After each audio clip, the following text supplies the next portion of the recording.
Howdy folks, welcome back to Doing Brew. This is video 5 of our complete kitchen remodel series. And we're going to get straight to work on building our knee wall. First thing I have to do is cut out the existing sole plate, the stud that runs along the bottom of a stud wall. So what I'm going to do is I'm going to mark 17.5 inches. That'll give me enough room for the cabinets above the countertop on the opposite wall.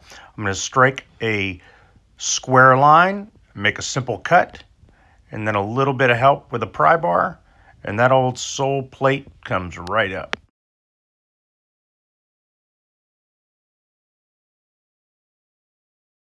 The first bit of new construction I need to do for my stud wall is to install a floor to ceiling stud. The old one was okay, but it was just a little bit too warped and twisted after about 70 years of sitting behind that wall. So I thought best to put in a new stud. Now this stud is going to be mated up with another new stud that really will form a notch or a mounting point for our overhead framing. That overhead framing is going to provide a nice opening for our Craftsman style surround, as well as a mounting point for our new pendant lighting. You'll see what I'm doing here in just a moment. With that second stud cut, I ensured the bottoms were even with one another. And now I'm just going to secure one stud to the other with some coated deck screws. Setting our new stud in place, and here you can see that notch. So that notch will accept the framing for the overhead. And I like using the coated deck screws. It provides me an awful lot of control as opposed to hammering the studs together. Plus I know those coated deck screws, especially used on an interior application, are never going to rust or deteriorate.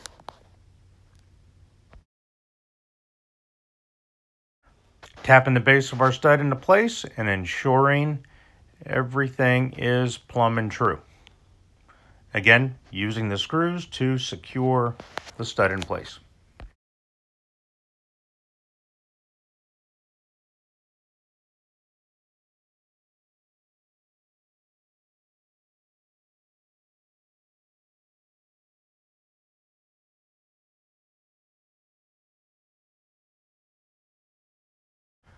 With the top of our stud in place, it's time to start working on the overhead framing. And this is actually quite simple.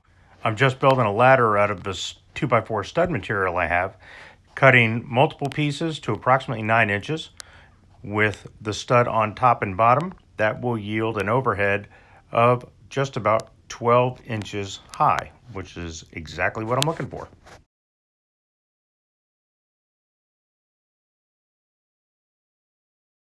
With all my short pieces cut out, I then cut 2 longer pieces of the 2x4 material to span the gap of my overhead. I'll install the 2 end pieces, but then I want to go back and measure. I want to ensure that I maintain a 16 inches on center pattern as I move down the wall. That will ensure that my drywallers can find all the studs when they hang the drywall. Simply marking the locations of my studs, again that'll be 16 inches on center, based on the reference from the corner of the existing wall. And then place your blocks in place, secure them with some screws, and this build is complete. All we have to do is set it into place and secure it.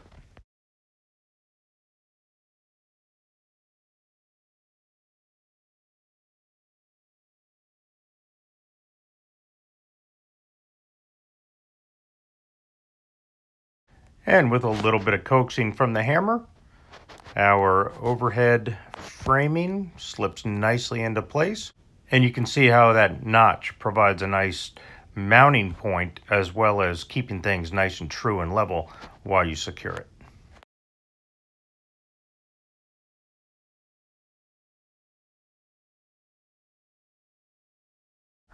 I'm not quite done securing the overhead, but wanted to give you a quick look at what we just put together.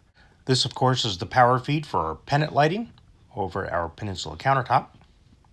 So now all I have to do is make sure that everything is flush and true, plumb, and I'll go ahead and secure everything with the same screws we've been using.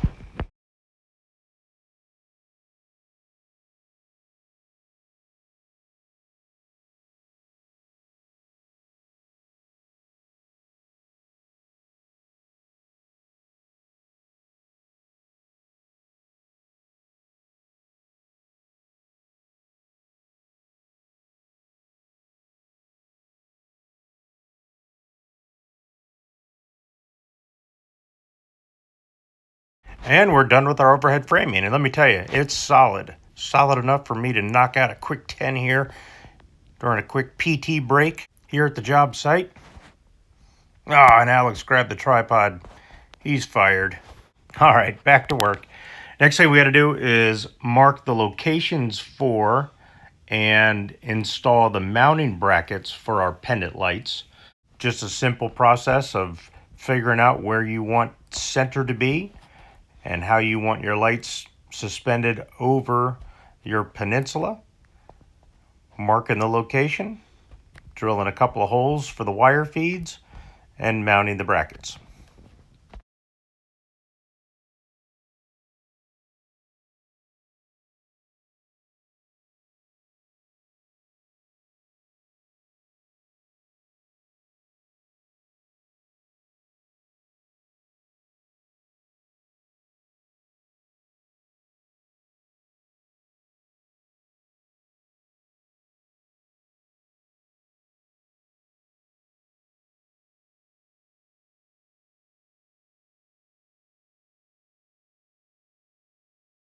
Okay, bracket number one's installed.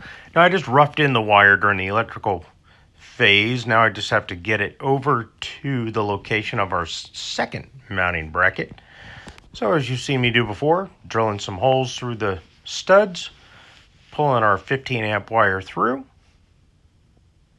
And of course, at the end of this video, we'll go through and install our strike plates to ensure that no screws find their way through these holes to penetrate our wire. Okay, folks, overhead framing and wiring is complete. Now let's go ahead and knock out the framing for our knee wall, which will form the back of the cabinets, as well as the support structure for our peninsula countertop. This is much the same process as we just did for our overhead framing, except it's just a little shorter and a little taller. So I'll go ahead and cut out all the pieces of my stud lumber for height and width. We'll assemble it, put it into place.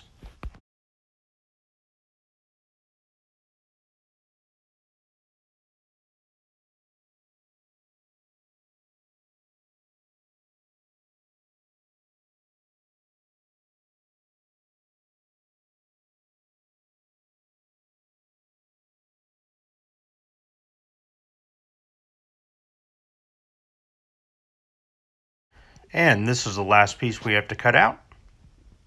Go ahead and do a little bit of a dry fit, dry assembly on the floor.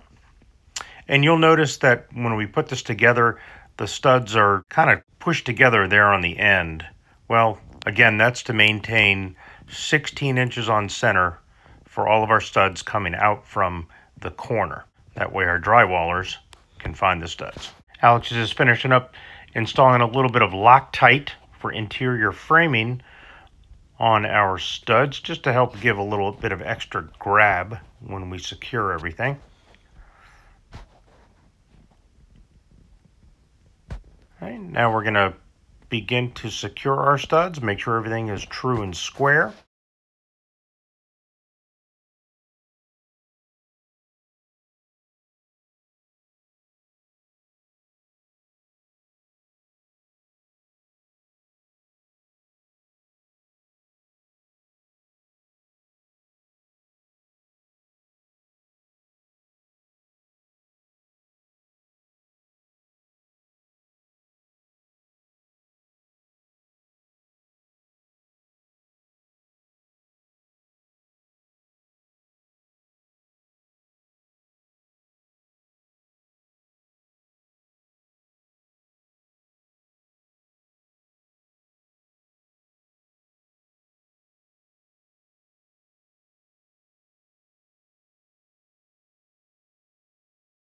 And we'll get the final stud installed on the end, then stand up our whole assembly. Now, just for orientation, that final stud that we just attached, that will attach to the double stud that we installed floor to ceiling that formed the notch for our overhead. And we'll go ahead and install some Loctite on that board, which we already did. set our top board in place, and again, secure it with some screws.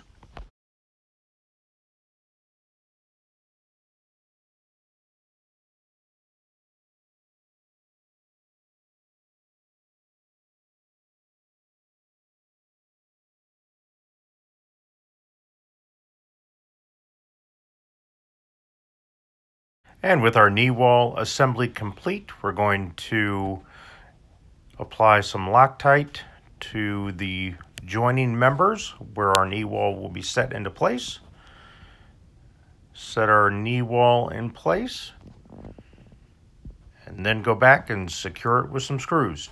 Exactly the same way as we did the overhead, making sure that it's flush with all the other adjoining structural members, making sure that it's plumb, square, and true.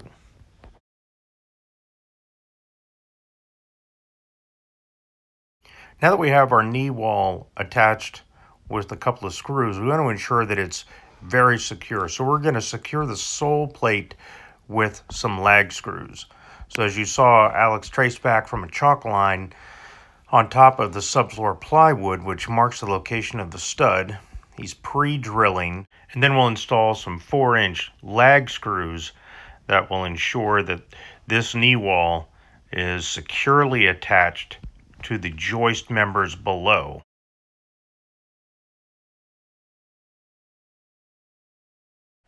Okay, Alex is finishing up with the installation of our third 4-inch lag screw into our knee wall. That thing is secure, it's not going anywhere. Last thing we have to do before drywall is install our strike plates. These strike plates are a cool little gadget. Basically just a sheet of metal with 4 screws attached to it. Hammer those in anywhere where a wire passes through a stud. It's code in my neck of the woods, but it's highly recommended. It'll save you a lot of aggravation in the long run so you don't pierce that wire with a screw. Okay, next up in video 6 is drywall. And yeah, folks, drywall is not my cup of tea, so I call in the experts. The drywallers that you'll see in video 6, in my opinion, are almost artists. They get the drywall hung fast, and they get it finished perfectly the first time. And they really are fun to watch. So you'll see them drywall this entire kitchen in video 6.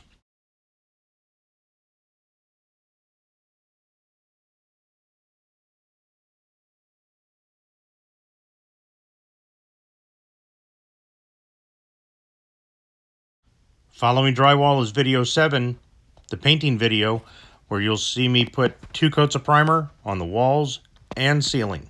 That's all we got for today, folks. Thanks for watching. If you have any questions, leave them in the comments or send me an email to the email address in the description. Good luck on all your projects. We'll see you back here next time on Doing Brew. Take care, folks.